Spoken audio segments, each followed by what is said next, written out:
1 Korintus 15 ayat 57 dan 58.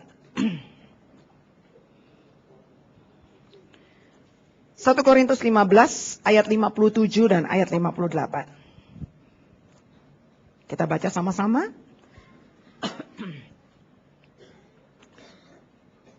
1 Korintus 15 ayat 57 dan 58, 2, 3. Tetapi syukur kepada Allah yang telah memberikan kepada kita kemenangan oleh Yesus Kristus Tuhan kita. Karena itu, saudara-saudaraku yang kekasih, berdirilah teguh, jangan goyah, dan giatlah selalu dalam pekerjaan Tuhan. Sebab kamu tahu bahwa dalam persekutuan dengan Tuhan, jerih payahmu tidak sia-sia. Katakan amin. Tema kita adalah kemenangan. Ayat 57, tetapi syukur kepada Allah yang akan memberikan kemenangan. Betul atau salah? Di situ apa? Yo, baca lagi. Tetapi syukur kepada Yesus yang mudah-mudahan memberikan kemenangan. Ayatnya apa tulisannya? Sekali lagi dong, perhatiin Alkitabnya. Tetapi syukur kepada Allah yang mudah-mudahan memberikan kemenangan. Sekali lagi, yang benar yang mana nih? Tetapi syukur kepada Allah yang mudah-mudahan memberikan kemenangan buat saudara.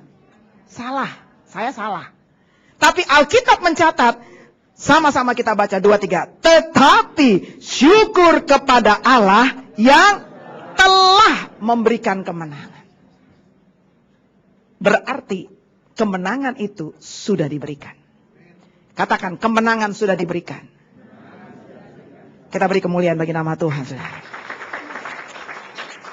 Syukur kepada Allah yang telah memberikan kemenangan kepada saudara dan saya. Tapi ingat, kemenangan itu hanya ada di dalam Yesus Kristus. Karena di luar Yesus, saudara dan saya tidak bisa berbuat apa-apa. Di luar Tuhan, kita ini kagak kepake. Betul. Di luar Tuhan, kita gak bisa buat apa-apa. Di luar Tuhan, kita ini gak ada artinya. Tetapi syukur kepada Allah yang telah, garis bawah, kalau punya Alkitab sekarang garisin, telah. Mungkin saudara belum meraih kemenangan pagi ini ketika duduk di sini. Mungkin ada pergumulan yang masih berat yang saudara alami saat ini. Tetapi Tuhan menjanjikan, Tuhan sudah memberikan kemenangan buat kita semua. Sekali lagi beri tepuk tangan yang meriah buat Tuhan. Amin. Di dalam Yesus Kristus, Dia merindukan. Tuhan Yesus sangat merindukan saudara dan saya terus berkemenangan di dalam Dia. Masalahnya, untuk menang atau tidak, itu tidak datang begitu saja. Mau menang atau tidak, itu pilihan kita. Katakan amin. Katakan itu pilihan. Kalau itu pilihan, saya tanya, saudara milih yang mana? Sekali lagi, kalau itu pilihan, saudara milih yang mana? Ayo dong, jangan jaim-jaim. Kalau jaim-jaim di hadapan Tuhan ini susah mengalir ya saudara. Tapi puji Tuhan, ini tempat ini spiritnya luar biasa. Saya merasakan lawatan Tuhan yang luar biasa saudara. Benar-benar saudara. Tapi Tuhan mau memakai saudara lebih lagi, katakan amin. Dia ingin menyatakan sesuatu yang lebih lagi. Nah, karena itu, biarlah hari ini kita mengambil satu keputusan. Sekali lagi, biarlah kita mengambil keputusan untuk menang. Saudara setuju dengan saya? Yang setuju katakan amin. Kita beri dulu kemuliaan bagi nama Tuhan. Syukur kepada Allah yang sudah memberikan kemenangan kepada kita. Walaupun dikatakan begitu. Karena itu saudara-saudaraku kasih, berdirilah teguh, jangan goyah, giatlah selalu dalam Tuhan. Kalimat ini menunjukkan, memang sementara mungkin kemenangan belum engkau raih. Mungkin sementara ini badai dalam hidupmu semakin deras, semakin kencang. Karena apa? Berdirilah teguh, jangan goyah, itu menggambarkan bahwa tidak ada satupun kita yang tidak punya masalah. Tapi poin pentingnya, bagaimana di tengah-tengah pergumulan yang ada, di tengah-tengah masalah yang ada, di tengah-tengah angin taifun yang besar mungkin melanda kehidupan saudara. Berdirilah teguh, jangan goyah, giatlah selalu dalam pekerjaan Tuhan. Maka Tuhan katakan, jerih payah kita di dalam Tuhan tidak akan pernah sia-sia. Ketika engkau lakukan itu, maka air matamu tidak akan pernah sia-sia. Maka doa-doamu tidak akan pernah sia-sia. Apa? Maka apapun yang kau lakukan, pelayanan yang kau lakukan tidak akan pernah sia-sia. Ayo dong, katakan saya bergairah. Ngomong kanan kiri. Kamu harus bergairah ya. Amin. Karena itu bagaimana kita bisa hidup berkemenangan. Paling tidak ada 3 poin. Kita akan cepat. Tapi saya rindu biar ini menjadi berkat buat kita semua untuk hidup berkemenangan di dalam Dia. Ayat 58 ada kata karena itu dasarnya. Dasar yang terpenting untuk kita mengalami kemenangan daripada Tuhan adalah, mari kita lihat ayat yang pertama. Ayat pertama saya nggak suruh baca ayat yang pertama, tetapi saya lihat judulnya. Judulnya apa di situ? Judulnya apa? Yang punya Alkitab tolong lihat. Judulnya apa? Kebangkitan Yesus. Maaf ya, saya soalnya guru, saudara, guru kom, guru BPN. Yang mungkin ada yang ikut BPN sama saya di sini yang udah menikah. Oh ya ini, oh berarti saya udah ada anak ya. Wah senang juga yang ngajar yang di belakang. Jadi kalau khotbah itu sedikit agak ngajar, jadi harap maklum. Dan saya baca di pengumuman jemaat mau dibuka kom 200 di rayon 1C ini. Siapa yang sudah ikut kom 200 coba angkat tangan. Kom 200 kok sedikit banget ya. Yang sudah ikut kom 100. Agak lebih banyak. Nah, yang sudah ikut kom 100, belum 200, ikut kom 200. Kom 200 itu penting. Pengajaran itu penting. Katakan amin. Ya, jadi karena itu apa? Iman kita dibangkitkan kembali. Pengajaran itu penting untuk membuat kita semakin kuat, berakar, dan bertumbuh. Nah, sekarang kembali ke pokok. Poin penting kenapa Tuhan katakan, aku sudah memberikan kemenangan kepadamu. Dasar yang pertama adalah karena Kristus sudah dibangkitkan.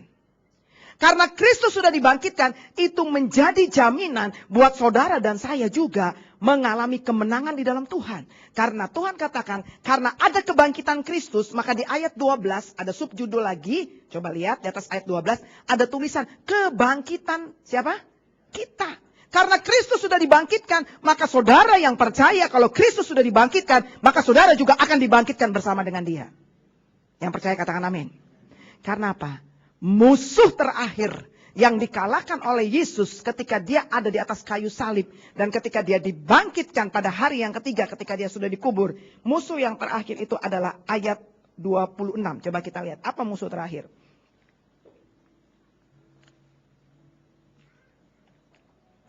Ayat 26 1 Korintus 15 berkata. Musuh yang terakhir yang dibinasakan ialah apa? Maut. Maut itu bukan berarti awas. Maut menghadang, gitu kayak kecelakaan, bukan. Tapi maut itu adalah keterpisahan manusia dengan Tuhan. Karena upah dosa, Roma 3 berkata, upah dosa adalah apa? Maut. Jadi ketika seorang berbuat dosa, maka upah daripada dosa itu, akibat dari kita melakukan dosa itu, maka hubungan kita sama Tuhan itu terpisah. Gak bisa lagi kita menyapa Tuhan itu. Itulah maut. Artinya keterpisahan antara Tuhan dengan kita. Tetapi ketika Kristus dibangkitkan, maka maut ini dikalahkan. Kita yang tadinya tidak bisa lagi berhubungan dengan Tuhan. Tuhan katakan sekarang Yesus bersama dengan kita. Aku ada di dalam Tuhan. Tuhan ada di dalam aku. Bisa katakan amin? Artinya keterpisahan itu sudah dikalahkan oleh Tuhan. Sehingga setiap kita bersama-sama dengan Tuhan. Dan kita percaya kalau Kristus sudah dibangkitkan, maka kita juga nanti akan dibangkitkan bersama-sama dengan Dia. Sebab Dia hidup, ada hari esok. Betul? Sebab Dia hidup. Katakan, ku tak gentar, karena ku tahu Dia pegang hari Sekali lagi yang lebih kuat. Hidup jadi berarti sebab Dia hidup. Amin. Ngomong kanan kiri. Hidup kamu jadi berarti karena Yesus hidup. Amin. Hidup kita semua jadi berarti karena Yesus hidup. Itu dasar yang pertama. Jangan pernah ragu akan kebangkitan Yesus Kristus. Jangan pernah ragu akan kebangkitan Yesus Kristus. Kalau Anda ragu akan kebangkitan Yesus Kristus, maka di situ kita akan kalah.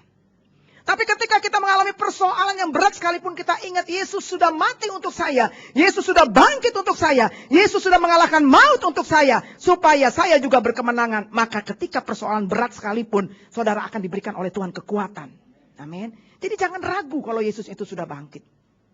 Jadi kita ngomong sama Tuhan. Saya nggak ragu Tuhan. Yuk sekali lagi masih ada yang ragu-ragu wajahnya kok. Saya nggak ragu Tuhan. Sekarang ngomong, saya percaya Tuhan. Sekali lagi, saya percaya Tuhan. Udah ngomong sama diri sendiri 2 kali, sekarang ngomong sebelahnya. Kamu harus percaya ya. Amin. Kita beri sekali lagi kemuliaan bagi nama Tuhan. Poin pertama untuk kita beroleh kemenangan dasarnya adalah karena Kristus sudah dibangkitkan. Nah, yang kedua, apa yang menjadi dasar untuk kita beroleh kemenangan? Mari kita lihat ayat yang ke-17.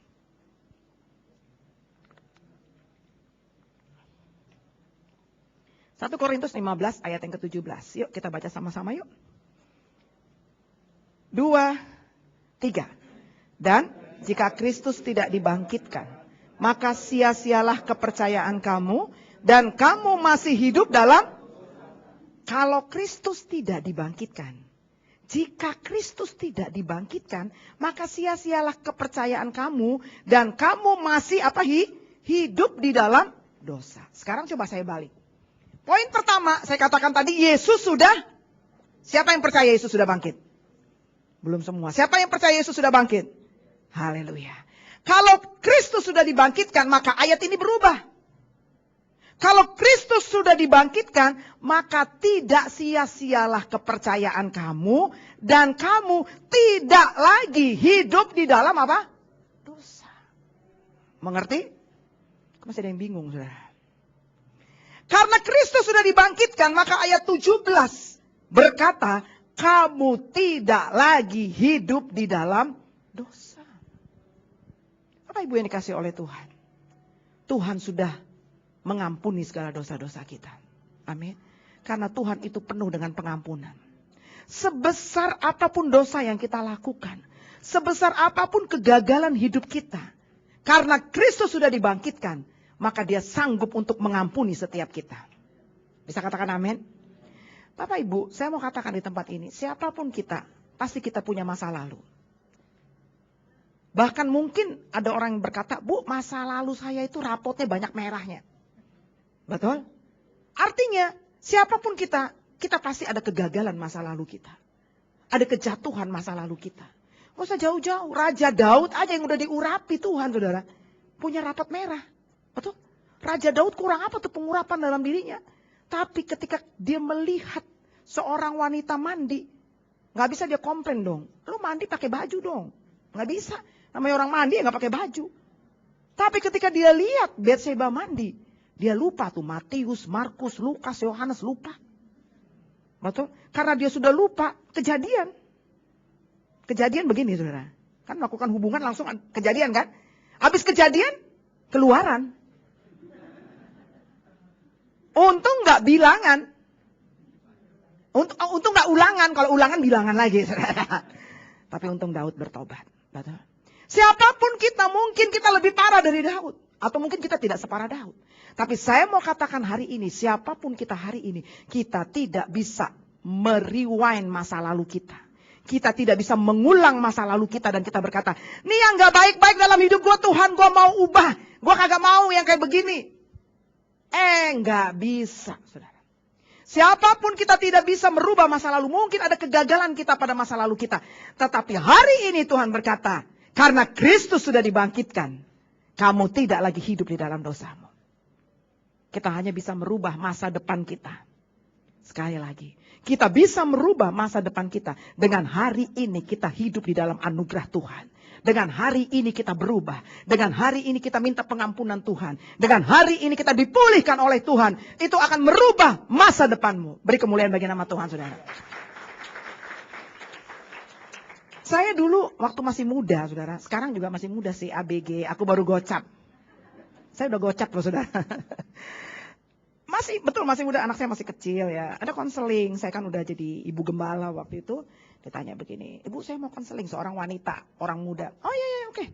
Paling saya berpikir begini ya, paling kegagalan dalam hubungan lah, lawan jenis. Begitu saya udah sering soalnya minta, ada anak-anak muda minta didoain seperti itu. Saya berpikir begitu, tapi ketika dia ngomong, dia langsung nangis. Nah, kamu kenapa? Bu, apakah Tuhan Yesus bisa mengampuni saya ya Bu?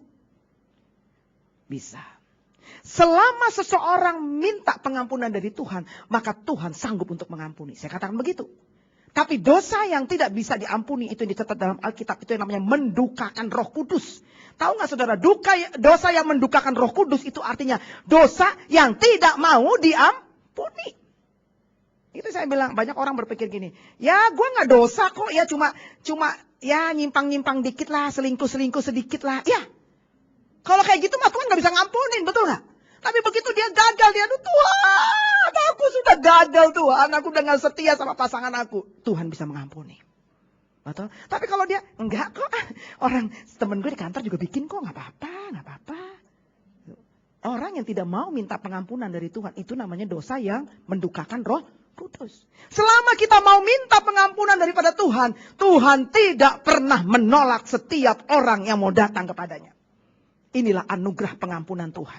Anugerah pengampunan Tuhan lebih besar daripada segala dosa-dosamu.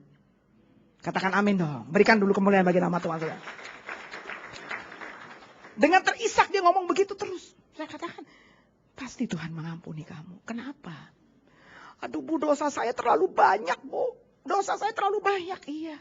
Apa aja saya bilang. Ibu tahu nggak 10 hukum Taurat? Bapak Ibu tahu 10 hukum Taurat? Kan ada 10 hukum Taurat tuh, ya. Semuanya itu saya sudah lakukan. Perempuan loh saudara. Saya kaget, hah? Kamu pernah bunuh orang? Kaget kan, saya pikir ya masalah hubungan ya begitu kan. Bisa lah, orang sering banyak masalah di situ. Tapi kamu pernah bunuh orang? Iya Bu. Bukan cuma 1 yang saya bunuh. 2 orang saya bunuh. Kaget saya. Anak gadis 2 sudah dibunuh ya.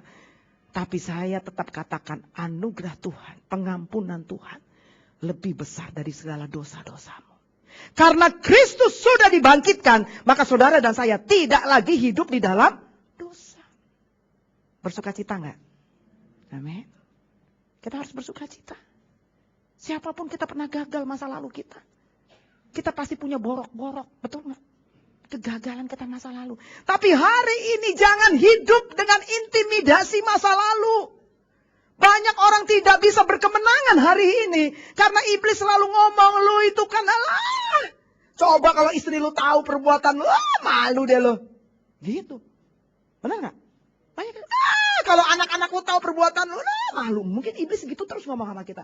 Tapi ketika iblis mengintimidasi kita, kita katakan, apa yang menjadi kegagalan aku pada masa lalu telah diampuni oleh Tuhan. Bahkan Tuhan katakan, aku tidak mengingat-ingatnya lagi. Tuhan aja udah gak inget-inget, kita masih ingat. Dan yang lebih parah bukan cuma kita, pasangan kita. Mari Bapak Ibu, jadilah pasangan yang mendukung pasangannya. Katakan amin. Udah tahu suaminya pernah gagal pas berantem, diungkit lagi. Lu juga dulu begitu, lu dulu begitu. Jangan. Orang tua aja sudah ngampunin, kok masih diinget-inget. Betul? Saya tidak seperti itu, katakan. Yuk ngomong, saya gak seperti itu kok Bu. Amin. Ya. Tuhan sudah maaf. Sejauh barat dari timur. Siapa yang bisa tahu jaraknya barat sama timur? Cuma Tuhan yang tahu. Sejauh barat dari timur. Oh, urapan Tuhan turun dari belakang. Udah langsung geblak katanya. Betul? Yang merah dijadikan menjadi putih. Sebesar apapun kegagalan kita. Yang penting ketika hari ini kita mau untuk Tuhan mengampuni kita. Karena Tuhan sudah katakan apa? Karena Kristus sudah dibangkitkan. Kamu tidak lagi hidup di dalam dosa. Siapa yang percaya sudah diampuni oleh Tuhan, angkat tangannya. Oh, haleluya, haleluya. Tapi hari ini berita penting yang lebih penting lagi saudara. Setelah kita dipulihkan untuk masa lalu kita, jangan lupa Tuhan katakan, jangan berbuat dosa lagi. Karena apa? Saya mau katakan, tidak ada satu orang pun yang kebal terhadap dosa. Tidak ada satu orang pun yang kebal terhadap dosa. Ya, saya mungkin bertanya sama Bapak Ibu, kenapa sih manusia masih bisa jatuh dalam dosa? Udah terima Yesus nih. Udah bahasa roh, udah kencang lagi bahasa rohnya. Masih bisa nggak jatuh dalam dosa? Masih. Kenapa ya manusia masih bisa jatuh dalam dosa? Pak, kenapa Pak? Oh langsung, ada daging, ada masih dalam daging. Di sini kayak suaranya udah kuat. Ada kenapa Bu? Tadi ngomongnya kuat soalnya kedengaran. Kenapa kita masih bisa jatuh dalam dosa? Kedagingan. Benar gak salah. Tapi ada yang lebih penting. Siapa yang bisa jawab? Ada? Ayo dong. Pak, menurut Bapak kenapa kita masih bisa jatuh dalam dosa? Itu daging. Semuanya daging semua nih. Kita pulang-pulang makan daging semua. Betul sih gak salah itu. Tapi ada lagi yang lebih penting. Waktu saya ngajar kom, Ya, kejatuhan manusia dalam dosa. Saya tanya, kenapa sih manusia masih bisa jatuh dalam dosa? Kenapa? Hah? Tergoda, betul, goda. Mereka bilang gini, godaannya Bu, nggak tahan Bu. Mana tahan? Mana tahan? Begitu buka satu tombol, mana tahan? Begitu tekan satu tombol ada suara di ujung sana, mana tahan? Betul? Godaannya, betul. Tapi ini belum sebenarnya. Tapi saya mau ceritain buat saudara. Saya punya satu konseli, saudara pernah gagal dalam hidupnya. Akhirnya kembali bertobat. Dan saya tanya, gimana kamu hari ini? Puji Tuhan Bu. Sampai hari ini saya masih menang. Tapi saya mau katakan buat ibu ada satu istilah. Untuk jatuh di dalam dosa itu cuma selangkah. Betul? Untuk jatuh dalam dosa tinggal udah langsung. Ibarat sekarang tekan tombol satu udah. Kenapa kita masih bisa jatuh dalam dosa? Saudara tahu, ini yang paling penting. Memang godaannya luar biasa. Memang kita masih hidup dalam daging, tapi ini yang penting. Jatuh kita ke dalam dosa itu adalah keputusan pribadi kita. Itu yang jangan lupa. Sering kita lupa itu. Betul? Itu adalah keputusan kita untuk jatuh. Karena jatuh atau tidak dalam dosa itu keputusan kita. Contoh, saya ambil contoh. Yusuf, masih tahu kan Yusuf kan? Di perjanjian lama. Seorang anak muda yang ganteng. Luar biasa. Kalau orang Jakarta bilang sekarang ini berondong. Nah, mungkin supaya ketawa sedikit, betul nggak ya? Soalnya dia digoda sama tante. Saya percaya tante Potifar ini cantik. Uang dia punya. Mungkin perawatan tubuh dari ujung rambut sampai ujung kaki. Pedikur. Sampai namanya apa kerimbat. Udah. Mandi susu, mandi segala macam. Mandi madu, saudara. Karena apa? Suaminya pejabat tinggi. Dia lewat aja mungkin wanginya udah.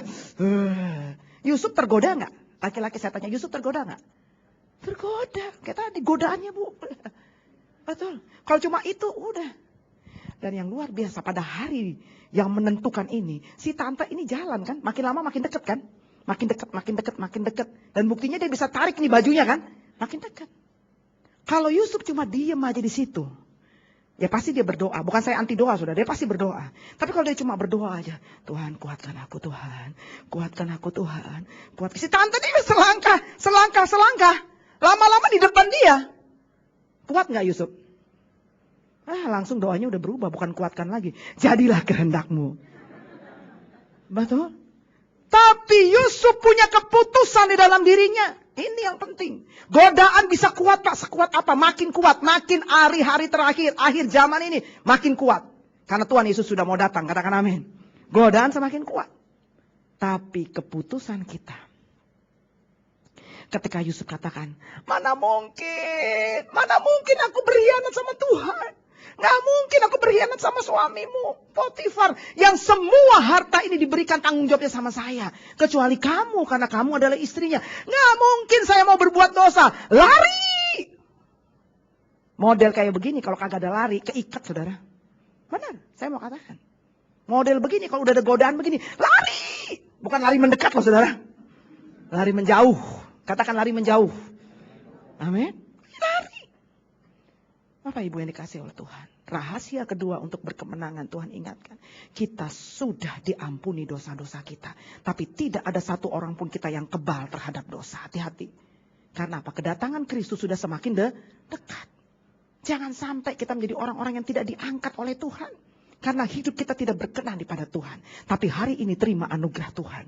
Terima kekuatan daripada Tuhan. Supaya kita berubah. Meninggalkan cara hidup kita yang sia-sia. Meninggalkan cara hidup kita yang lama. Dan kita mempersiapkan diri kita. Mempercantik diri kita. Menjadi mempelai wanita. Ketika mempelai pria Sang Kristus datang. Setiap kita berkata, aku siap untuk masuk bersama dengan mempelaiku.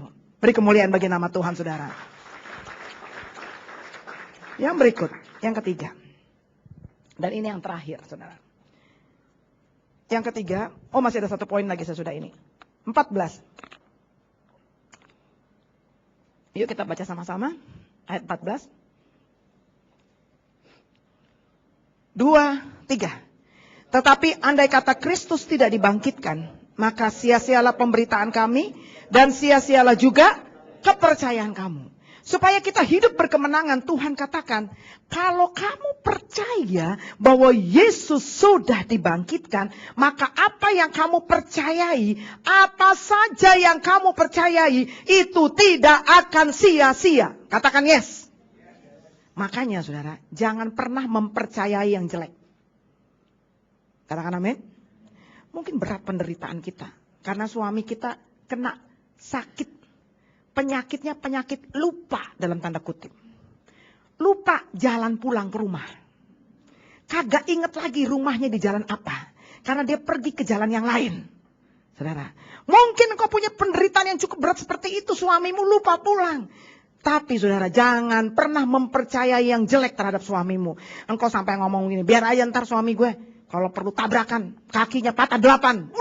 Saudara, itu mempercayai yang jelek. Sementara mungkin penderitaan berat dalam hidupmu, percayailah yang baik. Dimanapun suami saya berada Tuhan, saya berdoa, saya berkati dia Tuhan. Selamatkan dia Tuhan, supaya dia penyakit lupanya dikembalikan oleh Tuhan. Jalan pulang rumah ingat lagi Tuhan, gitu. Nah, kami ini kan menangani pasangan-pasangan yang mau menikah. Ada suatu hari pasangan mau menikah, saudara. Dia bikin surat notaris harta gona gini. Tahu ya? Saya bilang, loh kenapa aku bikin seperti itu? Kan mau menikah toh. Begini bu, saya ini kan putri tunggal. Orang tua saya kaya. Sementara suami saya biasa-biasa. Jadi kalau nanti ada apa-apa, loh mau menikah kok sudah. Nanti kalau ada apa-apa, supaya harta orang tua saya tidak pindah sama dia. Loh, baru mau menikah sudah mempercayai yang jelek. Nanti kalau ada apa-apa. Makanya saudara, kita tidak izinkan pasangan yang mau menikah bikin pisah harta. Nah, kenapa? Mau menikah sudah berpikir mau bercerai. Karena Tuhan katakan, kepercayaan kita tidak pernah sia-sia. Percayai yang baik. Saya percaya keluarga saya masuk dalam pernikahan. Saya percaya keluarga saya akan diberkati oleh Tuhan. Keluarga saya akan langgeng. Cuma maut yang memisahkan. Bisa katakan amin? Betul? Seperti itu. Nah, saya mau saksi buat saudara ya.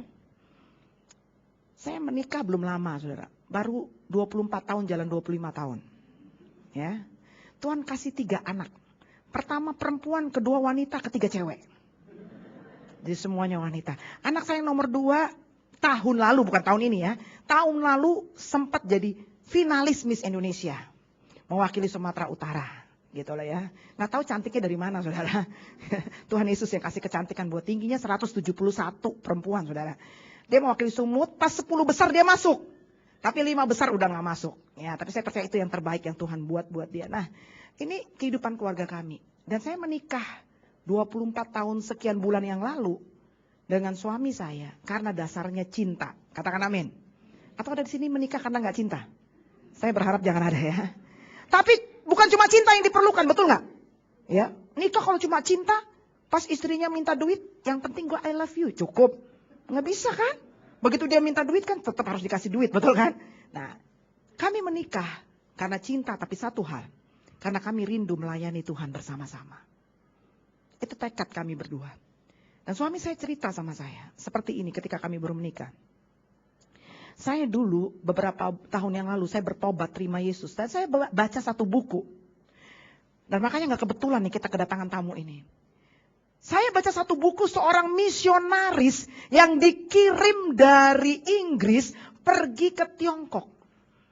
Itulah yang bernama Hudson Taylor. Hudson Taylor ini dipakai Tuhan untuk menjadi seorang misionaris untuk orang-orang yang ada di Tiongkok. Sehingga banyak orang akhirnya mengenal Yesus di sana. Dia memberi hidupnya, memberi dirinya. Hari ini sampai generasi ketiga masih melayani di sana. Anaknya, cucunya masih melayani di sana, saudara. Dan buku itu membakar suami saya. Dan ketika kami menikah, karena kami punya kerinduan melayani Tuhan yang sama. Dia bagi kerinduan dia. Dan kami berkata, suatu hari kita akan pergi melayani bersama-sama ke Tiongkok. Ke Tiongkok. Yes, kita percayai, saudara. Itu 24 tahun lalu, saudara. Kita ngomong seperti itu. Ada kerinduan dalam hati kami melayani. Untuk ke waktu itu kalau kita dalam doa pagi ya, kita sebagai mahasiswa teologi ya, kita doakan negara Tiongkok itu negara tirai bambu. Saudara. Karena apa? Ketahuan bahwa Alkitab zaman dulu aja, wah itu udah blacklist, betul nggak? Di penjara. Tapi kita punya semangat untuk pergi ke sana. Tahun 93 saya dan suami saya dengan 2 anak saya, yang anak ketiga belum lahir, kami melayani ke Hong Kong. Hampir 3 tahun kami di Hong Kong, melayani di sana. Ya. Tapi melayani di sana ketemu orang-orang yang berbahasa Jawa, berbahasa Makassar, saudara. Karena apa? Mereka dulu lahir di sini, tapi sempat pulang ke Cungko, nah akhirnya keluar ke Hong Kong, nah begitu ya. Nah, melayani di sana. Mencoba masuk ke China nggak bisa, saudara. Belum bisa. Hanya nginjek sencen, tapi nggak melayani. Karena mereka bilang hati-hati bu, kalau sempat ketahuan ibu blacklist, nggak bisa sampai mati ibu nggak bisa masuk lagi kalau udah blacklist. Kita hati-hati waktu itu. Tapi apa yang terjadi di sini? Kepercayaan kita tidak pernah sia-sia. Yuk katakan, kepercayaan saya tidak pernah sia-sia. Beberapa tahun ini terbuka pelayanan ke Tiongkok melalui KOM. Pertama melalui KOM. Setelah itu Pak Dhani itu bilang sama suami saya, Pak Jaliaman siap-siap untuk seminar keluarga di sana. Yes, kita terima. Dan benar, proposal kami dijawab. Bulan November tahun lalu, makanya saya bilang, saya pergi ke Guangzhou, ke tempat ibu ini. Saya pergi ke Guangzhou, saudara. Ada beberapa tempat yang kami rencanakan pelayanan, walaupun satu batal, karena udah polisi udah mengintai, saudara. Jadi tidak boleh, bu, daripada nanti ibu blacklist, dia yang satu nggak usah. Ada beberapa tempat yang kami melayani hamba-hamba Tuhan yang ada di Guangzhou untuk memberitakan seminar keluarga. Bapak Ibu, beri kemuliaan dong bagi nama Tuhan, saudara. Kepercayaan kita tidak pernah sia-sia. Makanya jangan pernah mempercayai yang jelek. Sementara mungkin masalah dalam hidupmu, imani, percayai bahwa yang baik akan terjadi dalam hidupmu. Waktu saya baru melahirkan anak yang kedua, saudara, kira-kira ya anak yang pertama berumur 4 tahun, anak yang kedua berumur 2 tahun, sebenarnya selisihnya 2 tahun. Anak saya yang pertama kena satu penyakit. Ini berat, saudara. Ini pengalaman yang terberat dalam kehidupan saya sebagai ibu yang muda, masih muda, saudara. Anak saya punya kelainan penyakit yang namanya ITP. Itu amat sangat jarang. Ya. ITP itu trombositnya turun. Bukan karena demam berdarah. Sampai anak saya pernah tinggal 5. Saudara, benar? 100, di bawah 100 saudara harus opname, betul kan? Demam berdarah. Anak saya tinggal 5. Satuannya memang 1000, namanya 5.000. Dokter kaget. Hah? Bu, gak muncrat darah, bu? Enggak. Mujizat loh, saudara. Aduh, itu pengalaman yang sangat berat dalam hidup saya. Tiap minggu saya ke rumah sakit, ke hematologi, periksa darah anak saya. Trombositnya di bawah, terus di bawah. Akhirnya belajar saya mempercayai Tuhan. Melalui kejadian ini, saya dan suami saya belajar mempercayai Tuhan. Suatu hari ada seorang hamba Tuhan berkhotbah. Dan waktu itu khotbahnya dia katakan, dia ingetin. Paul Yonggi Cho saat ini punya gereja yang besar dan jemaat yang besar. Padahal, tahu nggak saudara, waktu kecilnya dia itu sakit-sakitan. Wah, begitu dia ngomong dia sakit-sakitan waktu kecil. Saya langsung nangkap Tuhan, saya percayai anak saya yang paling besar ini. Persis seperti Yonggi Cho, Tuhan akan pakai masa depannya. Masa depannya akan sukses, masa depannya akan berhasil. Saya perkatakan. Betul? Oh, akhirnya setahun kemudian anak saya sembuh. Dokter nyatakan anak ibu sudah sembuh. Beri kemuliaan bagi nama Tuhan, saudara. Sore ini saya mohon doa. Tuhan menggenapi apa yang kami percayai. Bulan lalu dia lulus di wisuda S1. Tapi Tuhan buka jalan yang luar biasa. Dia bekerja terima di Johor baru. Sehingga sore nanti saya mengantar anak saya. Makanya nanti habis khotbah saya izin untuk berangkat. Karena siap-siap mau berangkat. Apa yang kita percayai tidak akan pernah sia-sia. Sementara mungkin anakmu masih bandel. Jangan bilang udah deh anak ini mati aja. Jangan. Percayai yang baik. Percayai suami saya akan diberkati. Usaha saya akan diberkati. Toko saya akan diberkati. Istri saya akan diberkati. Suami saya diberkati. Anak saya akan diberkati. Jangan pernah mempercayai yang jelek. Anak-anak saya pasti punya pasangan hidup yang takut akan Tuhan. Anak-anak saya, keluarga saya, cucu saya diberkati oleh Tuhan. Dan yang terakhir, bagaimana hidup kita terus berkemenangan di dalam Dia? Itulah ayat yang terakhir tadi. Karena itu berdirilah teguh, jangan goyah, dan giatlah selalu dalam pekerjaan Tuhan. Artinya Tuhan mengingatkan setiap kita. Kita bukan berarti tidak ada masalah, tidak ada pergumulan. Selama kita masih hidup, pasti ada masalah. Kalau sudah mau nggak ada masalah, ya udah, itu berarti sudah siap-siap diwisuda sama Tuhan. Udah. Nah, diwisuda. Kalau rumahnya di Pondok Indah, pindah ke Pondok Rangon. Nah, di situ sudah tidak ada masalah. Jadi selama hidup, kita bilang, aduh Tuhan, masalah lagi, jangan begitu. Kalau Tuhan izinkan masalah, sukacita. Di balik masalah, pasti ada berkat. Masalah lagi, katanya ikut Tuhan, gak ada masalah. Siapa bilang? Ikut Tuhan pasti ada masalah. Tapi Tuhan janjikan yang namanya kemenangan. Ya, berdirilah teguh, jangan goyah. Tapi poin pentingnya saya akan tutup. Orang yang bisa berdiri teguh, orang yang tidak goyah menghadapi apapun dalam dunia ini yang terjadi. Karena apa Bapak Ibu? Kita tidak tahu apa yang terjadi besok. Karena inilah hari-hari terakhir, katakan amin. Tuhan Yesus akan segera datang, katakan amin. Tidak lama lagi Tuhan Yesus akan datang. Karena apa? Janji-janjinya sudah semakin digenapi. Zaman dulu, zaman dulu. Kita tuh jarang dengar yang namanya gempa bumi berganti-gantian. Sekarang gempa bumi di Melabu, ya biasa. Betul? Gempa bumi di mana? Di Afrika, ya biasa. Itu tanda-tanda sudah semakin digenapi. Bahwa tidak lama lagi Tuhan Yesus akan datang. Makanya kita harus terus dipulihkan. Amin. Orang yang bisa berdiri teguh, tidak goyah adalah orang-orang yang sudah dipulihkan. Poin penutup hari ini, bagaimana kita bisa berkemenangan. Pastikan Anda adalah orang-orang yang sudah dipulihkan. Kan tidak satu orang pun yang kita berkata, aku gak pernah sakit hati. Siapa di sini sejak lahir sampai hari ini gak pernah kecewa? Ada? Gak ada. Gak usah jauh-jauh deh, sejak menikah nih, yang baru menikah. Ini kan murid waktu di BPN. Ya, udah berapa tahun menikahnya? Baru 2 tahun. Istri pernah mengecewakan? Loh, gak berani jawab, takut dimarahin pulang. Suami pernah mengecewakan? Pasti di dalam pernikahan yang namanya kekecewaan itu pasti ada. Betul? Gak mungkin berjalan dengan baik terus. Biasanya kalau lagi pacaran memang baik. Sesudah pacaran, nah di situ masalah. Karena lagi pacaran tuh fotokopi.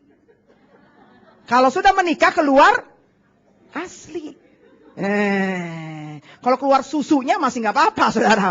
Enak susu. Ini keluar asli. Jadi kan kaget-kaget. Kalau gua tahu lu kayak gini, gua kagak kawin sama lu.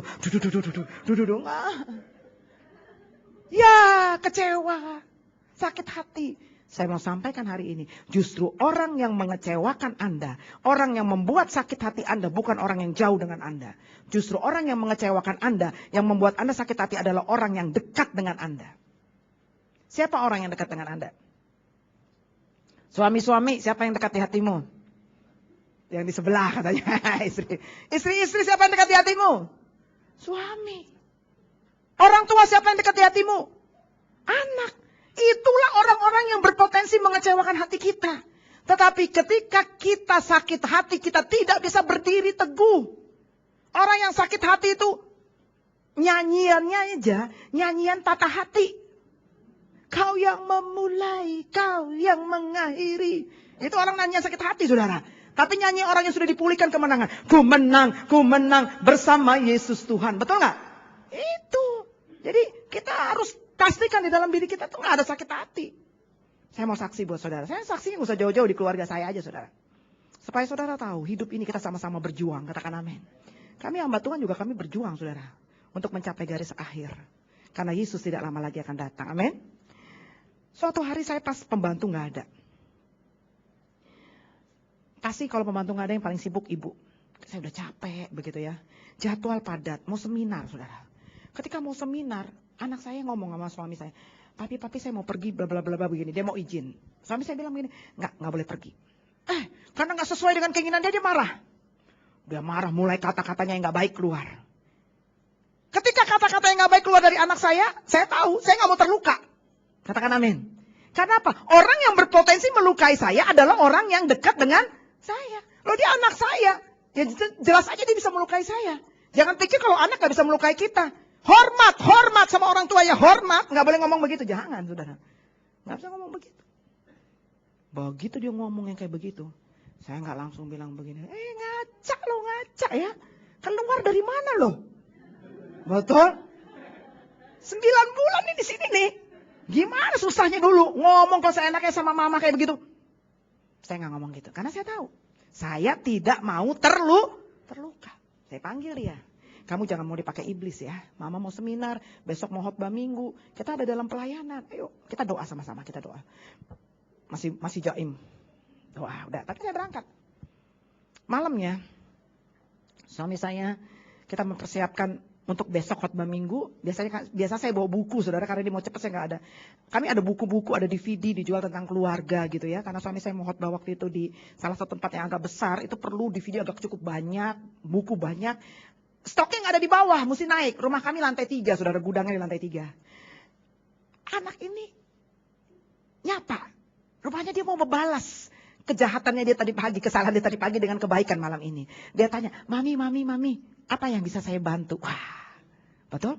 Coba kalau saya ngomong begini tadi pagi, ngaca lo ya. Lu itu siapa ngaca? Ketika dia lihat saya sibuk nyusun-nyusun buku, mau nggak dia ngomong begitu? Mami, apa yang saya bisa bantu? Malah dia ngomong begini, angkat aja tuh sendiri buku. Betul? Makanya kehidupan kita, saudara. Makanya jangan mau terluka. Udah, waduh puji Tuhan, anak saya sudah dipulihkan. Saya juga nggak mau sakit hati. Saya bilang, bukunya di lantai 3 nak. Ya udah saya ambil, saudara tahu. 50 buku, angkat sendiri. Oh turun, masukin ke mobil. Dia datang lagi. Apalagi Mi yang perlu dibantu Mi? Di lantai 2 nak, masih ada buku yang ini. Ketinggalan di sana. Naik lagi ke lantai 2. Betul? Tapi kalau saya mau terluka, begitu dia ngomong, jadi kayak panah, nusuk. Saya ngomongnya yang gak bener. Wah, udah deh. Hadirat Tuhan gak turun. Kemenangan tidak menjadi bagian kita. Karena itu, pastikan di dalam diri Anda tidak ada yang luka. Katakan amin. Kalau suami kau berkata hari ini aku luka dengan istriku, saya katakan itu mah biasa. Kalau istri terluka sama suami, itu mah biasa. Saya kecewa Bu sama suami saya Bu. Lagi pacaran gampang buka dompet. Setelah menikah susah buka dompet. Bahkan saya tuh cuma lihat mengagumi dia Bu. Karena cowok saya tuh suami saya tuh cowok ganteng. Baru saya pandang-pandang begini dia bilang, ngapain lu lihat-lihat mau minta duit ya? Selalu begitu saudara. Nah ya, itu bisa terjadi saudara. Kekecewaan itu bisa terjadi antara suami, istri, orang tua dan anak. Mertua, apalagi saudara, menantu, apalagi ya tante ya, bisa mengecewakan.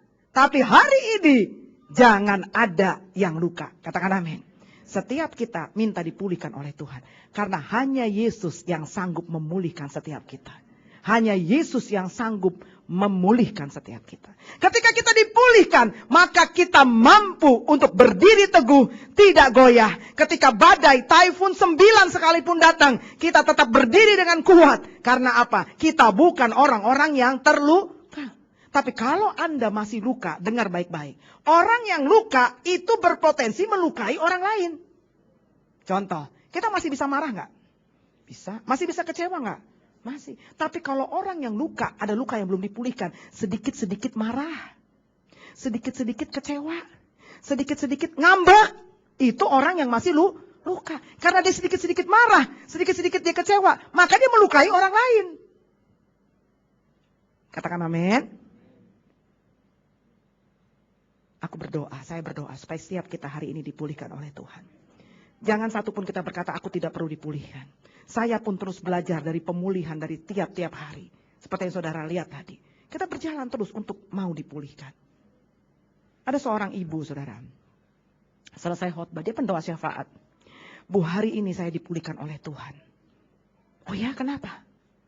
Saudara tahu, anak dia perempuan meninggal. Meninggalkan seorang suami dan 1 anak balita kecil. Gak sampai setahun kemudian, bukan anak perempuannya aja yang meninggal. Mantu dia pun meninggal. Maka tinggallah anak kecil ini dengan dia. Setiap malam mau tidur, dia liatin anak ini. Dia bilang, Tuhan kenapa engkau ambil anakku begitu cepat. Sampai orang lain sudah sekolah. Anak ini belum sekolah, gak ada biaya. Tiap malam begitu. Begitu dia dengar firman, dia tahu dia terluka. Dia belum siap anaknya diambil oleh Tuhan. Dia belum siap mantunya dipanggil oleh Tuhan.